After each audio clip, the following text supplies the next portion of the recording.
따스한 햇살과 살랑살랑 부는 바람, 여기저기 움트는 새싹과 꽃들이 본격적인 여름의 시작을 알리고 있습니다. 하지만 다가오는 여름이 그리 반갑지만은 않은 사람들도 있는데요. 바로 땀이 문제가 되는 경우입니다. 적당히 분비된 땀은 건강에 좋을 뿐만 아니라 마음까지도 상쾌하게 하지만 땀의 양이 지나치게 많거나 역겨운 냄새를 풍긴다면 본인뿐만 아니라 타인에게도 결코 좋은 인상을 줄 수가 없는데요.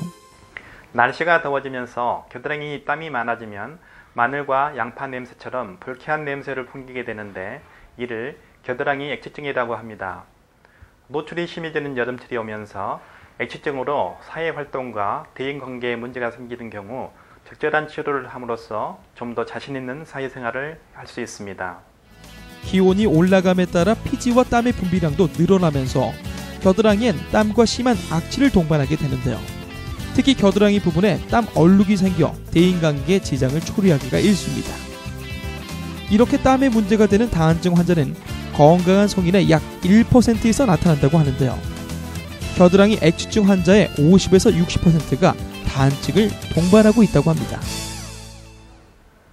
액취증의 원인은 땀에서 나는 냄새가 아니라 겨드랑이에 있는 세균이 땀을 분해해서 불쾌한 냄새의 지방산을 생산하기 때문입니다.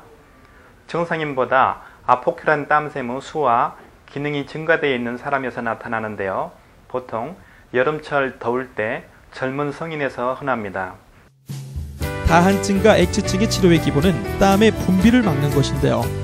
가장 보편적인 방법은 교감 신경 절제술로 효과가 영구적이긴 하지만 신경기능 차단으로 인해 땀이 전혀 나지 않거나 보상성 다한증 등의 부작용이 발생할 수가 있기 때문에 신중히 고려해야 합니다.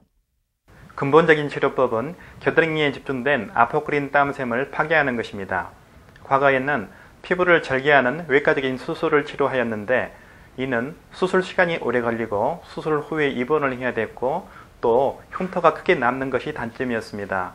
최근에 개발된 레이저와 땀샘 지방 제거술은 먼저 3mm 정도의 작은 구멍을 낸 다음에 레이저로 땀샘과 지방을 파괴한 다음 피부 밑에 단단히 붙어있는 남아있는 땀샘을 수술로서 제거하는 치료 방법입니다. 땀이 문제가 되는 경우는 10대에서 70대까지 다양한 연령층에서 발생할 수 있지만 수술적 치료는 10대 후반에서 20대인 젊은 연령대에서 가장 많이 받는다고 합니다.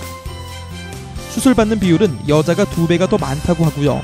또 수술을 받게 된 동기로는 타인이 불쾌감을 느끼고 멀리하는 느낌을 받았기 때문이라고 합니다.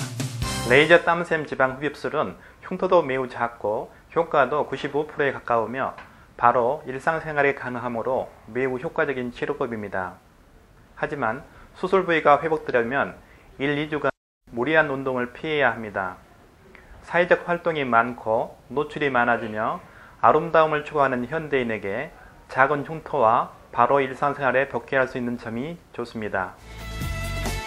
일반 사람들에게 땀은 노폐물을 걸러내고 몸에 적정한 온도를 유지시켜주는 건강의 상징이고 당연한 생리현상이지만 어떤 분들에게는 일상생활에 불편을 끼치는 원인이자 곤란한 질병일 수도 있습니다.